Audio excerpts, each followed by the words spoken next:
From the University of Notre Dame, these are Notre Dame stories. In this episode, Trend Spotting. We chat with a Notre Dame economist whose analysis of fertility rates may hold valuable clues about the economy. And Notre Dame students are getting real-world experience as police officers performing digital forensics as part of a cyber crimes unit.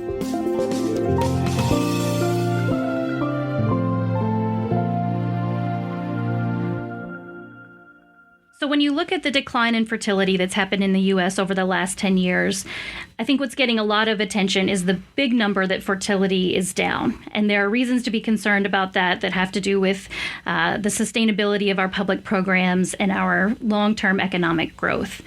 What I would like for people to understand better is that that's happening differently for different people. Casey Buckles is the Brian and Janelle Brady Associate Professor of Economics at Notre Dame. She studies the role the family plays in the economy. Economics at its root is the study of how people make decisions given the world that they face. So, I think people are familiar with that idea when it comes to thinking about how people spend their money or maybe what jobs they choose. But really, any aspect of human behavior can be understood using the framework that economists have developed.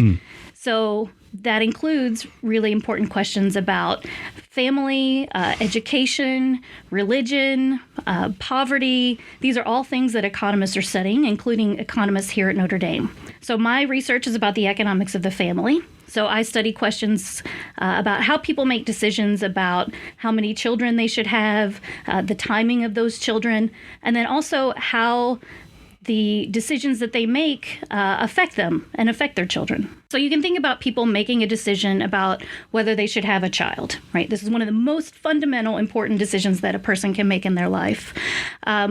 So, you might be thinking about how much you want to have a child, and then also the constraints that you face. So can we afford to have a child? There are biological constraints that people face. You have to factor in the considerations of your partner. You have to think about the effects that it might have on society, right? Some people think about that. So it's a complex problem, and economists have great tools for understanding how people make decisions in the face of constraints like that. Okay. So broadly speaking, what would the fertility rate normally tell us about the economy? Historically, there is a positive relationship between the fertility rate and the economy. So meaning that when the economy is doing well, people tend to have more children. And especially when it's doing poorly or when it's headed for a downturn, people have fewer children. So I have a paper with my colleague here at Notre Dame, Dan Hungerman, and also Steve Lugauer at the University of Kentucky that's called Fertility as a Leading Economic Indicator. So in that paper, we actually put forth this idea that not only are these two things positively related, but actually that fertility starts to decline even before we see a lot of the other big indicators of an economic downturn. So heading into the Great Recession, for example, I think a lot of the big signs that we were headed for a severe downturn didn't really start happening until mid to late 2008, but fertility actually started to decline in 2007. So we think that's really interesting. It suggests that there was some anxiety or unease about the economy that people were responding to. So people felt it in their pocketbooks and in their households first before we saw it kind of large scale. That's right. There's a saying that children are the ultimate vote of confidence in the future. And if you think about it that way as a measure of confidence, then we think this makes a lot of sense. So, it may not be that people are actually losing their jobs yet or feeling strong effects of an economic downturn. But if they're starting to feel anxiety, maybe there are conversations at work that suggest that the firm is going to start to pull back or other little things that people are sensing, that could actually affect their decisions to have children. And in fact, we've seen that for the last 3 recessions in the United States, that's been the case. Fertility's declined even before many of the other economic indicators have shown the signs of the recession. Now, we are in a period of economic recovery. Yes. Right now, but we don't necessarily see the historical trend in fertility corresponding. Am I right? That's correct. As I mentioned, historically, when we enter a downturn, fertility starts to fall, or it falls even a little before the downturn. But also, once we recover, fertility starts to come back. For this recession, we are not seeing that. So fertility has been declining in the United States since 2007. We now have about 400,000 fewer births per year we did in 2017 than we did in 2007. So it's about a 10% decline in fertility. So that's been a steady decline since the Great Recession began. And this is a little bit of a puzzle because as we just mentioned, fertility often bounces back. What I think is really interesting about this decline in fertility is that when you dig deeper into it, it's happening for specific groups. So for people who have more education, for people who are married, and for older women, their fertility actually has recovered since the Great Recession. So their fertility rates are increasing. But what we're seeing is sustained low fertility for groups with less education, for younger women, and for unmarried women. So this possibly suggests that the economic recovery has been somewhat unequal, if you think that fertility is a measure of how people are feeling about their economic situation. Maybe those groups aren't feeling the economic recovery that other groups are. I think that's right. So this is one of our hypotheses for why we're seeing lower fertility coming out of the Great Recession, that just the effects of the recovery are not being felt by everyone, and they're not being felt by groups who have typically had fairly high fertility rates. So if you think about young women who are teenagers, but also women aged 20 to 29, those have really been the prime fertility years for women in the United States for the last several decades. But perhaps that group who graduated from college or graduated from high school during the Great Recession, they may still be feeling the scars of that economic event. And so for that reason, they're having less fertility. Mm-hmm.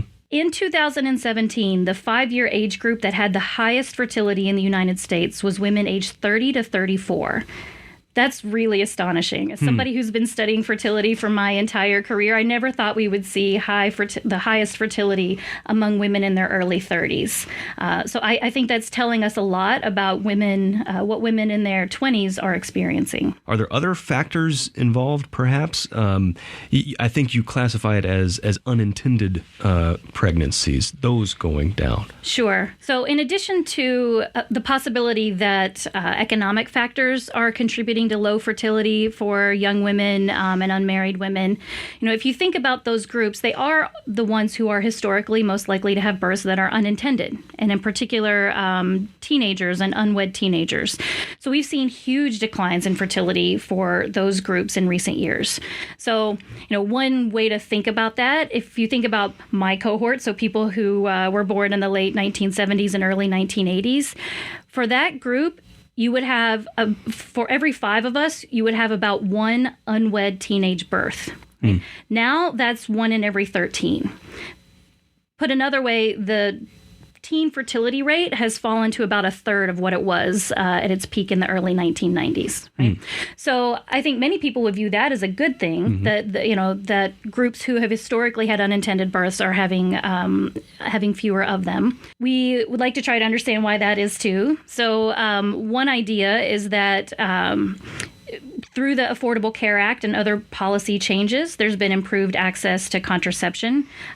So, for example, women under 26, many of them are now eligible to receive insurance coverage through their parents as a result of the Affordable Care Act. So that access to health care may mean that they have access to better, more affordable, or more effective contraception. One thing that is not contributing to the decline in unintended births is abortion.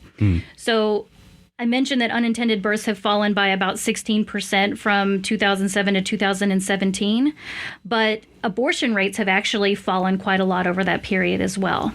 So it suggests that this is coming from either people who don't want births, either having less sex or having better or more contraception, but it's not that they're conceiving and that's ending in an abortion. Another thing that might be contributing to the decline in unintended births is technology. So, you think about teenagers and people in their 20s having more access to a wide range of new technologies. So this includes, streaming services, video games, social media applications. So, one hypothesis is that as people have more interactions on those formats, they're having fewer interactions in person, right? So in another setting, I recently referred to this as Netflix and no chill. So the idea that, if you're at home and you're by yourself or with your family and you're, consuming these other media sources, you may be less likely to be out hanging out with your friends and engaging in these risky behaviors. So, I think there are certainly positives and negatives to this shift in how teenagers and young people are spending their time. But one benefit may be that they're less likely to get into some risky situations, including those that would lead to an unintended birth. Yeah, I think that sound you heard is a lot of parents of teenagers re-upping their Netflix subscription.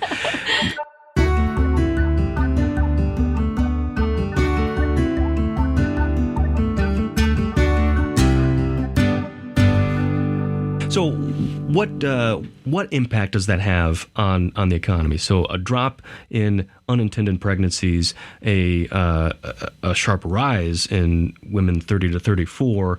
How does that impact the economy?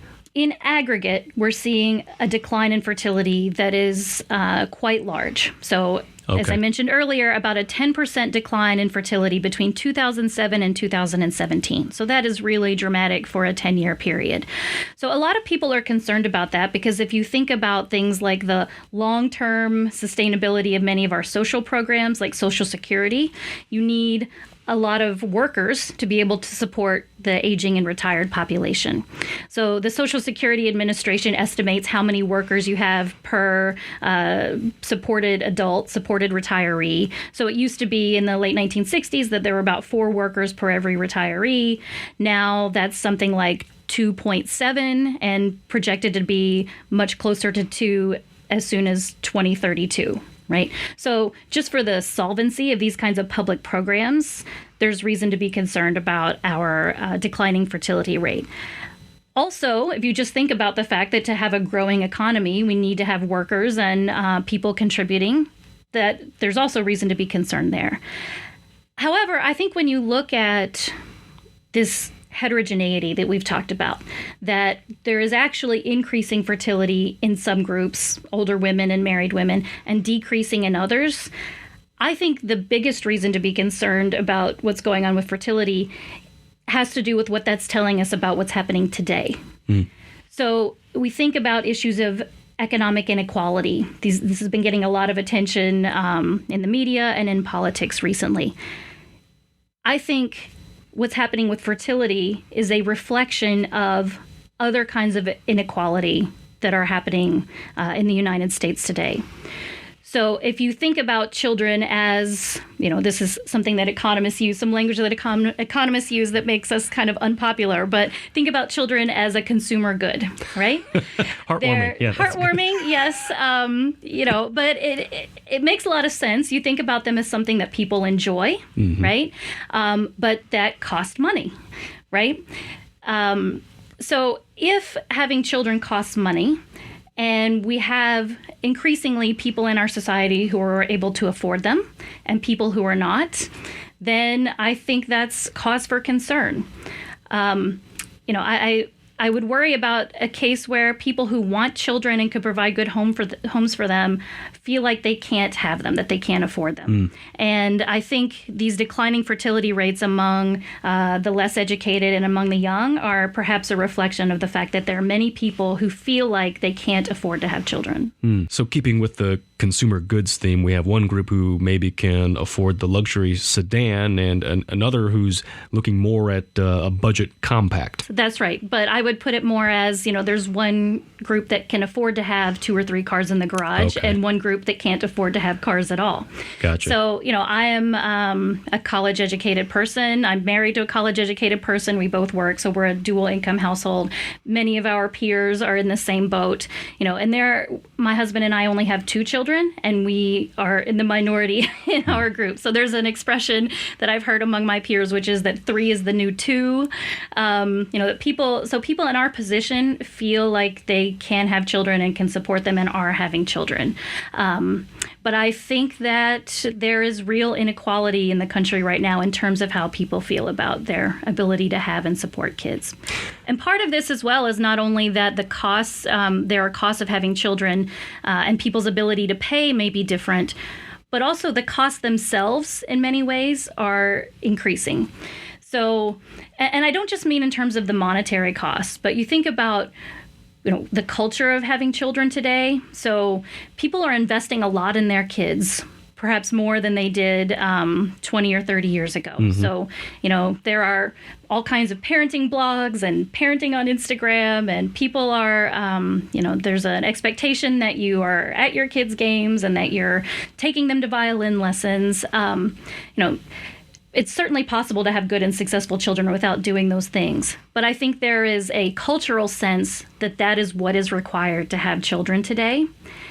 And if that is also happening at the same time that we're seeing changes in income inequality, you can really see how you're going to end up in a situation where only those who are very well resourced are going to want to have children, and those who are not are not. So we talk about income inequality and the importance of just a steady birth rate. Those seem to get into policy areas. So are there policy questions that come up? I mean, how can the government address this, or should they address it, and how? So if this falling birth rate continues, then I think we will increasingly see policymakers concerned for the reasons that we've discussed that have to do with the sustainability of our public programs and our ability to grow in the future. So I would not at all be surprised if we start to see pro-natalist policies. So these could be things like baby bonuses, where if you have a child, you get sometimes thousands of dollars. Some countries have experimented with these, or other ways to financially incentivize families to have children. With the trends that we've discussed, yes, fertility is declining overall. My recent study with Melanie Gouldy and Lucy Schmidt suggests that a big part of that is declines in unintended births. So I think one challenge will be, how do we bring the fertility rate back up, but maintain what I think many people would view as a good thing, which is fewer unintended births. So I think that the trick will be to find policy solutions that make it so that either people want to have children, are more likely to want to have children, or that those who want them can have them. So this would point to things like perhaps better childcare or subsidized childcare, so that people who might want to have kids but aren't sure that they can afford it and still work are able to do it.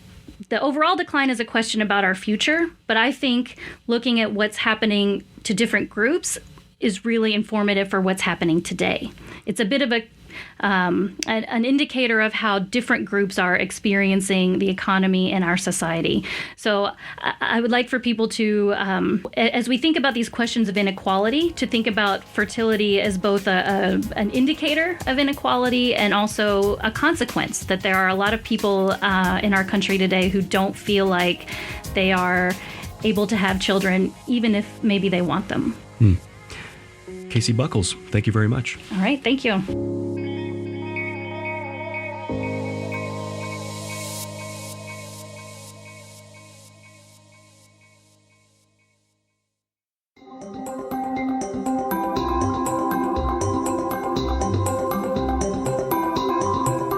It just sounded so cool. Just being able to just the word forensics kind of got me. That's Notre Dame senior Christina Casino. She's one of 6 interns in the county's cybercrime unit. The students are sworn in as law enforcement officers with real police powers. These cyber sleuths manage every part of online investigations, from writing search warrants to computer forensics.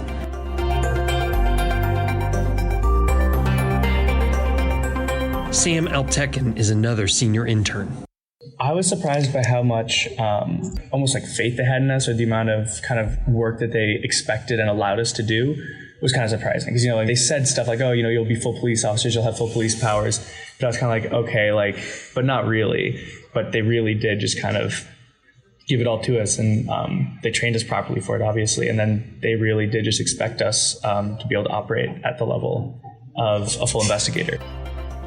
The director of the cybercrime unit is Mitch Kaiser. Here, he explains how the student internship began. 2015 is when I came to work for the prosecutor again. At that time, I was also teaching here at Notre Dame in the Computing and Digital Technologies program. And I talked to the prosecutor and said, all these high quality students that I see at Notre Dame, we should try to come up with some way that we can integrate them into doing this type of work.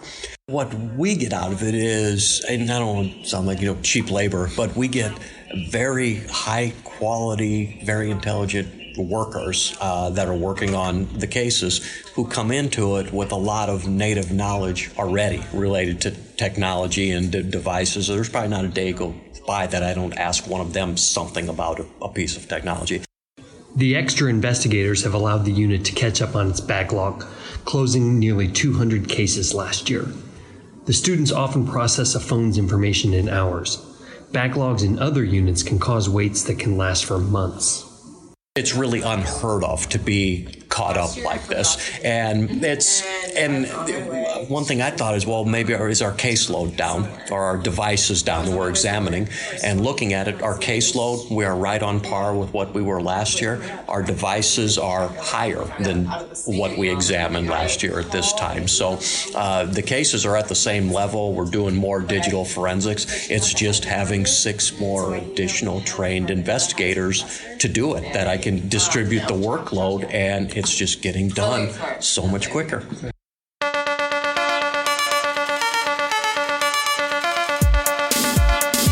There's always a series of warrants to write for any investigation. It starts off with identifying, okay, who is someone? We may only have like a screen name, an IP address, so it's warrants for that. Once we have an idea of who they are, people don't use just one account. Everyone's got Facebook, they've got Twitter, they've got Snapchat, they've got Instagram.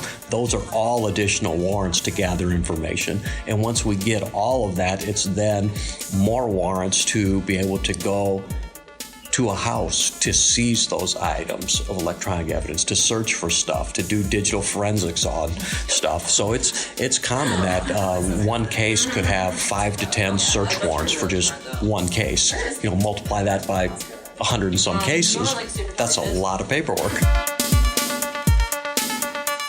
That paperwork is part of the forensic investigation process. It's what drew Sam and Christina to the cybercrime unit. What we are doing and what we end up doing, it's very definitive when we find incriminating evidence. For something like a child exploitation case, just because those are the easiest ones to sort of nail down. When you find a picture, you find a picture. And it's very rare to find a picture with an explanation because it's there. There's a technique called hashing, which basically takes like a digital fingerprint of a file. And so all sites, so Google, Facebook, Dropbox, all these websites will have databases of known contraband hashes. And so whenever you upload a file to Google or Facebook or something, they'll just take like the digital fingerprint, the hash of it, and then compare it. And if there's ever a match, then they flag it and they say, hey, that's not good. We know that's not good. So we get like a tip from maybe Cyber Tip Line Report from the NCMEC or whatever, which is National Center for Missing and Exploited Children.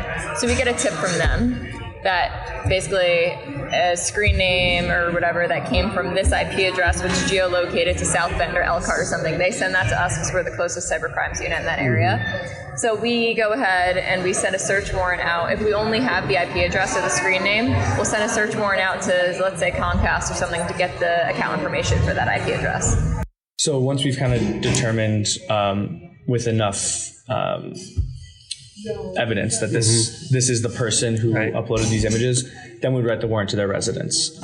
So that involves some level of going to the residence and taking some pictures just to like clarify like this is where we're going, and then just writing up a full warrant to a judge to say we believe that there is evidence of possession of child pornography inside of this residence, and we would like to go in. The student interns help execute search warrants. For their own safety, they stay in a police car while armed officers make the dangerous initial entrance into the house.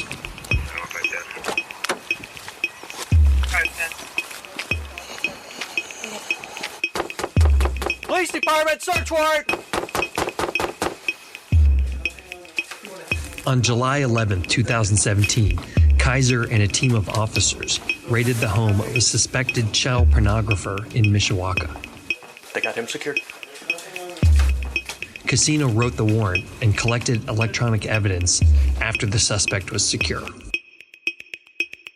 So then once we execute the search warrant in the house, we take all the devices, we get back, and then we image them, load them, and then we go through everything. The forensic softwares are very, they're pretty complicated, and there's a lot kind of going on there. So kind of keeping disciplined on the steps of going through a forensics exam is somewhat nerve-wracking because, at least for me, I get a little nervous every time just because I know that, this is a criminal case, like I need to be doing this right, or something could happen in court or anything like that. So just kind of keeping that in the back of my mind is kind of always a little nerve-wracking. With pictures, you're able to filter based on skin tone. So if it's a child pornography case, you're not going to want to go through 400,000 pictures on this guy's phone. You're going to want to filter so the skin tone is above, say, 60 or 70%, and it's only going to show you pictures where like that much skin is showing on a person. So the end of the process for us is once we finish our digital exams, we'll write up reports, explain what we found. If anything was interesting, we tag it all as evidence. And then that goes back up to Mitch. And then from there, he will kind of compile the information from all the different devices and work with the prosecutor's office to figure that part of the legal system out. We don't participate in that. Right. We are we're liable to be called to stand and testify if cases go to trial and our forensics is brought up at all.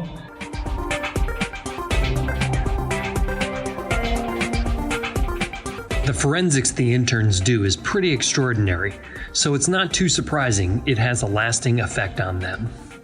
I last summer interned at Amazon and they offered me a return offer. I'm certain that it was one of those extra little bumps that was kind of like, hey, this kid's interesting, let's give him a shot, let him come through. When they see it on my resume, they're like, what the heck is this? That's awesome. You're a sworn in police officer. Well, that's incredible. And then you tell them about the law situation, your chain of custody, you're doing, you're forensically examining devices. When I first came in, I wanted to be a computer scientist and I wanted to kind of program and be a programmer for a while. And working in the cybercrime unit has definitely bolstered my interest in the law. Not enough to overtake wanting to program, but it definitely it sort of showed me sort of a different path. Now what I want to do at Deloitte is I want to focus in cyber risk for financial companies. So that's kind of how I'm incorporating the two. So I had one last year, summer internship. I got a job offer out of that. I've not yet accepted, but I most likely will because I have to within 9 days and I have no other job offer. So I will be accepting that. So I will be at Deloitte in cyber risk. I mean, I definitely think I wanted to experience it just because I know I'm so sheltered and I know that I've only experienced a little chunk of what is out there in the world. And I think it's better for me that I know that and I experience it and I try to help prevent what these people are even doing. It's definitely been one of the dominating experiences. I think what it kind of does is sort of give me a really cool perspective on the world that nothing else really here gives, to kind of, be a part of a police force and really kind of witness what's happening in the world and in the community around. It was also cool to kind of be able to talk to police officers as people. Growing up, I never really knew a police officer or knew anyone in law enforcement. And so, you come into college, I was like, oh, you gotta be afraid of the cops or you gotta be afraid of, stuff like that. But it was really awesome to be able to become friends with police officers and sort of be a part of that community. I think there's a lot of negative perceptions of police officers, especially now, and I just don't see that, at all. But everyone I'm working with, they're all awesome people, and they all just want to help prevent crime, and they all just want to help make the world better. That's the side of it I'm seeing.